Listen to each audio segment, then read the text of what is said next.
Good morning. Kalam sir के part 2 की कहानी में आपका स्वागत है। सर कलाम भारत के 11वें राष्ट्रपति बनने के हकदार थे। 25 जुलाई 2002 में वे देश के राष्ट्रपति चुने गए। उनका कार्यकाल 25 जुलाई 2007 था। कलाम भारी मतों से चुनाव जीतकर राष्ट्रपति बने।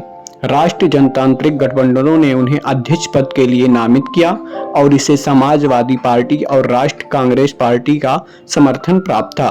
इन्हें प्यार से लोगों का राष्ट्रपति कहा जाता था क्योंकि उन्होंने लोगों के कल्याण के लिए और पूरे देश में अनगिनत काम किए थे। वह निर्णय लेने और उन्हें लागू करने के लिए पर्याप्त साहसी थे, चाहे वह कठिन हो या संवेदनशील हो या फिर अत्यधिक विवादास्पद हो। लाभ का पद शायद वह कठिन अधिनियम है जिस पर उन्हें हस्ताक्षर करना था। 1701 में निपटान के अंग्रेजी अधिनियम के अनुसार लाभ का पद यह स्पष्ट करता है कि शाही परिवार के तहत एक पेशेवर स्थापित करने वाला कोई भी व्यक्ति जिसके पास किसी प्रकार का प्रावधान है या जो राजकुमार से पेंशन ले रहा है के पास नहीं है हाउस ऑफ द कॉमन्स के लिए काम करने का अधिकार। यह शाही परिवार को प्रशासनिक स्थितियों पर शून्य प्रभाव डालने की अनुमति देगा। वह 2005 में बिहार में राष्ट्रपति शासन लगाने के लिए सबसे चर्चित राष्ट्रपति शासन में से एक बन गए थे। कलाम ने एक बार और पद संभालने की इच्छा व्यक्त की लेकिन बाद में अपना विचार बदल दिया। कार्यालय से विदाई लेने के बाद वह शिफ्ट हो गए और शिलांग में भारतीय प्रबंधन संस्थान में एक अतिथि प्रोफेसर के रूप में अपना छात्रों को व्याख्यान देना शुरू किया। उन्होंने अन्ना यूनिवर्सिटी तमिलनाडु में एरोस्पेस इंजीनियरिंग के प्रोफेसर के रूप में कार्य किया। उन्होंने अपनी उपस्थिति और ज्ञान से Indian institute of Indore, Indian institute of Bangalore जैसे शैक्षणिक संस्थानों को भी रोशन किया। सर कलाम ने भारतीय अंतरिक्ष विज्ञान और प्रौद्योगिकी संस्थान तिरुवनंतपुरम के चांसलर के रूप में कार्य किया। 2012 में उन्होंने व्हाट कैन आई गिव नामक एक कार्यक्रम शुरू किया, देश में भ्रष्टाचार को मिटाने के विषय पर ध्यान केंद्रित करना। जैसा कि हम जानते हैं कि पृथ्वी पर जन्म लेने वाले प्रत्येक व्यक्ति को एक न एक दिन मरना ही होता है, लेकिन कुछ लोग देश के लिए अपने योगदान के कारण लाखों लोगों के दिलों में अमर हैं। डॉक्टर एपीजे अब्दुल कलाम एक ऐसे व्यक्तित्व हैं जिनका 83 वर्ष की आयु में निधन हो गया। यह पूरे देश के लिए, खास तौर पर युवाओं के लिए एक बेहद दर्दनाक समय था क्योंकि हर वर्ग के लोगों को प्रेरित करने वाले एक महान व्यक्ति दुनिया छोड़कर गए। आपको बता दें कि अब्दुल कलाम IIM शिलांग के एक कार्यक्रम में युवाओं के लिए भाषण दे रहे थे। इस दौरान उन्हें दिल का दौरा पड़ा और वो गिर पड़े। हालांकि उन्हें शिलांग के सबसे अच्छे हॉस्पिटल में भर्ती कराया गया लेकिन डॉक्टर उन्हें नहीं बचा पाए। फिर उनके पार्थिव शरीर को एयरलिफ्ट कर गुवाहाटी ले जाया गया और वहां से एयरफोर्स के विमान से नई दिल्ली ले जाया गया। देश के तत्कालीन प्रधानमंत्री, राष्ट्रपति, उपराष्ट्रपति और कई अन्य नेताओं ने इनकी आत्मा के लिए प्रार्थना की।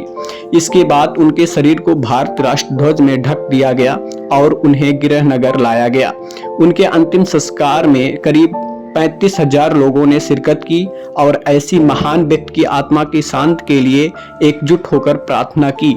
डॉक्टर एपीजे अब्दुल कलाम के लेखन। डॉक्टर अब्दुल कलाम एक ऐसे व्यक्ति थे जो न केवल एक महान राजनीतिक नेता थे बल्कि एक अच्छे शिक्षक और लेखक भी थे। उनमें कई नाजुक गुण और दूरदर्शी थे।